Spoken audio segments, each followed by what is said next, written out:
مگر عداوت کم نہیں ہوتی تھی. سارے فضائل سن رہے تھے مگر دشمنی بڑھتی چلی جا رہی تھی.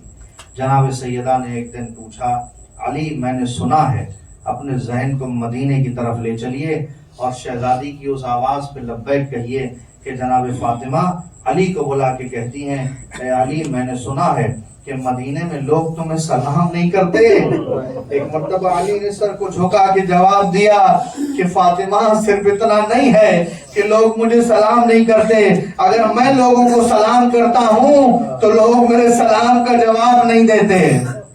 لوگ علی کے سلام کا جواب نہیں دیتے. ہم نے سنا ہے کہ علی یہودی کے باغ میں کام کیا کرتے تھے. معلوم ہے اس کی وجہ کیا ہے؟ علی مدینے میں اتنے مظلوم ہو گئے تھے کہ کوئی علی کو کام دینے کے لیے تیار نہیں تھا. یہ بہت بڑی مظلومی ہے علی کی کہ کوئی آپ کو کام دینا نہیں چاہتا تھا اور آپ کو ایسا سمجھتے تھے کہ اگر علی سے کوئی کام کروایا تو علی کو اس کام کی اجرت دینے کی ضرورت نہیں ہے. اس لیے مدینے کے باہر دور جا کر آپ کو یہودی کے باغ میں کام کرنا پڑتا تھا. کیا مظلومیت ہے امیر المومنین کی کہ مدینے میں آپ کی کوئی ویلیو نہیں سمجھتا ہے جو علی اتنے فضائل اور اتنے کمالات کا مرکز رہا ہے. آج اس علی کی حالت یہ ہے کہ اس کے سلام کا کوئی جواب نہیں دیتا. جب جناب فاطمہ نے سنا آپ کو بہت تکلیف ہوئی، آپ کو بہت رنج ہوا، بہت غم ہوا. جناب سیدہ بہت سوچتی تھی کہ میرے بابا علی کے جتنے فضائل بیان کر چکے ہیں لوگ اسے قبول کریں، لیکن لوگ اس کے برعکس علی کے اوپر مظالم شروع کرتے تھے، علی کے زوجہ محترمہ کو ستانے کی کوشش کرتے تھے. جناب سیدہ اپنے بابا کے گزرنے کے بعد ایک درخت کے سائے میں بیٹھ کے گریا کرتی تھیں تو ظالموں کو وہ بھی گوارا نہیں ہوتا تھا. ارے ظالموں نے وہ درخت کاٹ دیا جہاں بیٹھ کے فاطمہ اپنے بابا کو رویا کرتی تھی. کتنی بڑی مظلومیت ہے شہزادی کی. جناب سیدہ کے مصائب بیان ہو رہے تھے، ایک ذاکر مجلس پڑھ رہے تھے، مجلس میں جناب سیدہ کا ذکر آیا، مجلس تمام ہو گئی، سب اپنے اپنے گھر چلے گئے، لیکن خطیب نے دیکھا کہ مجمع کے درمیان ایک شخص بیٹھا ہوا ہے.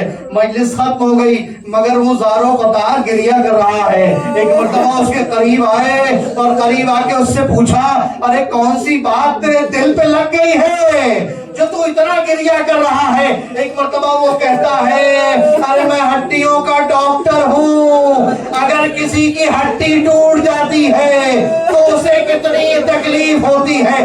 ارے فاطمہ کی پسلیاں ٹوٹ گئی تھی، جس کی پسلیاں ٹوٹ جائیں اسے سانس لینے میں تکلیف ہوتی ہے، ارے وہ کبھی سیدھا کھڑا نہیں ہو سکتا.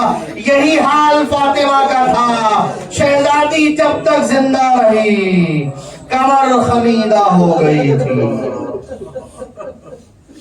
انا للہ و انا الیہ راجعون. رضم بقضائه وتسلیما لامره الہی بحق زہرا و ابیہا و بعدہا و بنیہا فرمدلہ محمد و آل محمد کے صدقے ہماری اس عبادت کو اپنی بارگاہ میں قبول فرما. یا اللہ محمد و آل محمد کے صدقے ہم میں جو بیمار ہیں شفا عاجل مرحمت فرما، جو برسری روزگار ہیں ان بہترین روزگار میں ترقی اور برکت عنایت فرما، جو بے روزگار ہیں پروردگار انہیں بہترین روزگار عطا فرما، جو مقروض ہیں ان کے قرض کی ادائیگی بحق جناب سیدہ فرما. یا اللہ تجھے واسطہ اہل بیت اطہار علیہ السلام کی عصمت کا ہمارے امام کے ظہور میں تعجیل فرما اور ہمیں حضرت کے غلاموں میں شمار فرما. ربنا تقبل منا انك انت السميع العليم.